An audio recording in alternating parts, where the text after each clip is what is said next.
Welcome back to Sunrise State. It's time to discuss sport. Well, what else? The World Cup is the big news out there. Germany are world champions. Wadanamdi joins me again this morning. Thank you for coming on today. Good to be here. Germany finally lifted that trophy, but it was that close. Higuain had his chance 101, but how, as the match, petered out, what did you see? Did you think that Germany had what it took to get the trophy? Germany had what it took, but you have to feel for Argentina. One moment when their defense went to sleep and Germany made them pay. I think Argentina doesn't have a fantastic team, but they've been one of the most disciplined sides of the tournament. Sabella had this very, very organized unit that seems to be able to stifle anything. I mean, before they considered against Germany in the final, they hadn't considered in open play since Ahmed Musa scored 2 against them. In fact, Nigeria were the only country that got more than 1 goal against Argentina. So even Ghana against Germany. Against Germany, yeah. The African teams gave the 2 finalists their best matches, but sadly, neither of these African teams went very far. I guess Germany, after defeating Brazil 7-0, you don't really think anybody can stop you. So even with Argentina's compact defense, I mean, it was very, very tight. He started with Perez, Biglia, Mascherano, people who would just sit in front of a defense and not go anywhere. So it was very, very, very, very tight. But like I said, sadly, one moment of ingenuity, one moment of quick movement. And of course, Götze didn't really have a lot of time on the ball. It was control it and take the shot while falling, and it went in. Sometimes you don't win the lottery if you don't buy a ticket. He bought his ticket and made Argentina pay. And Higuain didn't buy his own ticket? No, Higuain had a sitter. I could see, you could almost feel Toni Kroos sweating when that ball landed at Higuain's feet because it was his header. And because he headed it back, Higuain could not be offside. And he was miles ahead of the last German defender. Yes, they tried to cover, but no, nothing Higuain could do. Palacio also had his chances. He also fluffed his lines. I don't know why. I'm thinking it's injury, but I saw no reason why Lavezzi came off for Aguero. I think he was one man who really, really kept Germany at home because they were always afraid of the lightning-quick counter-attack. Germany, though, they had their people. I mean, Schweinsteiger bleeding but not going anywhere. Boateng, my man of the match. I think Boateng was just fantastic. Didn't put a foot wrong yesterday. Did the business and got Germany out of a lot of scary situations. But then again, it's that efficiency and it's that teamwork added with a little bit of flair. And I think it's time people congratulated Guardiola now. That's 2 World Cups. Indirectly won by him because the 2 teams that won it were built on the backbone of clubs he coached to the end of that season. Coached Barcelona, Spain wins the World Cup. Coached Bayern Munich, Germany wins the World Cup. And it's the style of football. Shots, quick passes. When you blend that with German efficiency and their ability for every man to get behind the ball when needed and go forward when needed, you have almost a perfect blend. And it's been a long time coming. We've seen these players develop. I'm sure people remember Mario Götze's free kick here in Nigeria, just 5 years ago. And now he's winner at the World Cup. I'm wondering where all the Nigerians. Another story from at that time. But does that suggest that Spain should not exactly jettison the tiki-taka? Because if a little bit of modification... They don't need to jettison tiki-taka. Football has always had cycles. When a team comes with flair and finesse, like in the 70s, Jonas Mikel brought Dutch total football. Argentina came and stifled it. Then came the Italian reign, stifling football, quelled it. And, up to Mexico 86, Spain won 82, Argentina 86. Then flair came back because the only thing that could conquer that stifling defensive football was flair. So there'll always be cycles.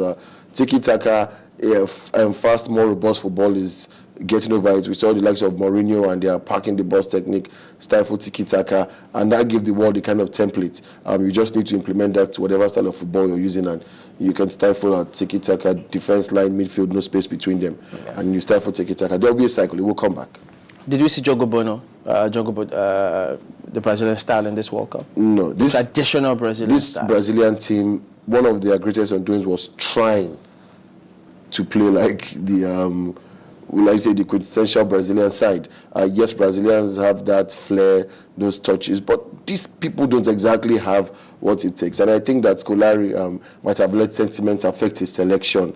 If you're taking Joe and Fred for experience, I think Kaka and Pato might still have had something to offer off the bench, if nothing else for experience alone. I mean, you have midfielders like Lucas Moura, who you didn't take. And so the people you took are very ordinary. They are grafters. Fernandinho, Ramirez, Gustavo, these are all grafters. They're not skilled players. Hulk is a bulldozer. The Fred, almost the same thing. Moment Neymar was injured, there was not one single flair player in the side. Yes, Bernard tried his best, but his tendency to fall to the ground at the slightest touch might have cost Brazil more than they would care to admit. But they tried it, it didn't work, and we particularly saw it against Germany. Most teams will sit back, be conservative, and try to contain the Germans. But Brazil went all out against an efficient side that picked the ball and knew where everybody was, and they got hit very quickly, 5 goals before they knew what was happening, and the story didn't get any better for them. Same thing against Holland. In order to get some redemption, rather than sit back, defend, and contain, they came all out. And Holland, of course, the team who invented total football, they've come to this World Cup playing in a 5-2-3 formation. And their wing back, they are playing with traditional wing backs, meaning if you come forward too much, they will have at any given point in time 7 men attacking you, just 3 men standing. So you can't even counter-attack them because there's a flat 3 waiting for you. So Brazil, yes, their overemphasis on playing the Brazilian way when they did not have the personnel. Personnel did not have the skill.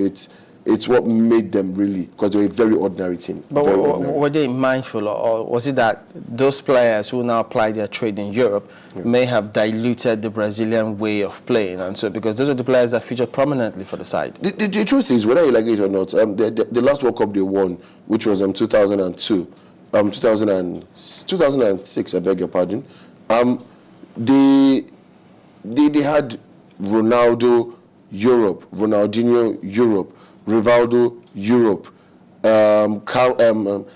Everybody seems to be playing in Europe. Most Brazilians played in Europe. It's once in a while we hear of one local player like Elias or somebody play in the local league, but usually it's European players. So it's not that their football is being diluted. It's that now it's like the kind of Brazilians people are buying are the strong physical Brazilians who can contain the midfield, and there seems to be an abundance of them, and fewer of the skilled Brazilians out there now.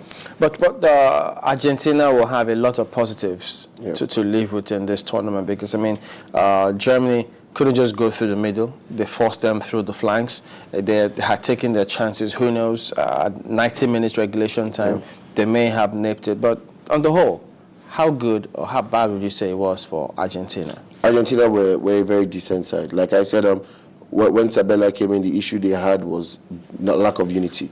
The team was not united. There was a lot of infighting. There were those who played for Messi and those who didn't. But then that Tevez matter? You can see what he even did. He dropped Tevez to keep his camp united. Nobody can say that at the end of the day that he did not make a right decision, because he did get to the final and was only seconds away from getting to the luxury of a penalty shootout. So he united the team, got them playing as one. You could see Brazil, everybody seemed to be confident to sit back, knowing that Messi, Lavezzi, and Di Maria will do the business up front of feeding Higuain. So you have 6 players just sitting back and soaking up all the pressure. A lot of credit must go to Zabaleta during this World Cup. I think he had a very, very, very fantastic World Cup. I think Mascherano also did as well. Did they miss Di Maria in that final? They missed Di Maria the moment, even against Holland. They were lucky to scrape through because Di Maria is always the other option. You know, he's a player that is very skillful, very intelligent.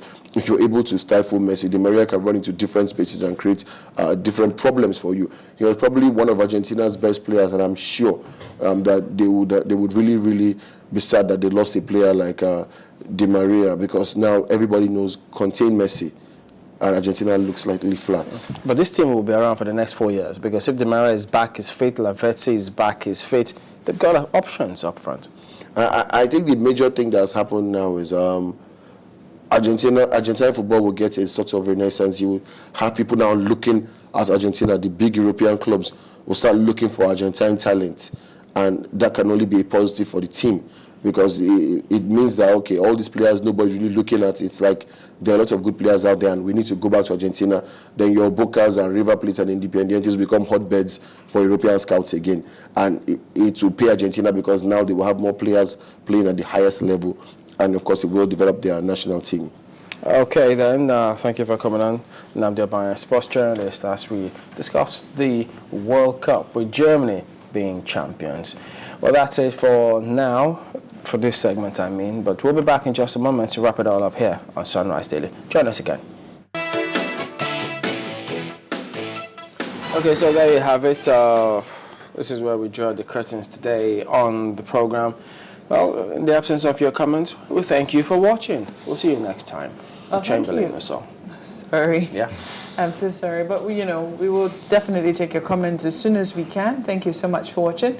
Well, many thanks. I'm Sulaiman Alede. Bye-bye.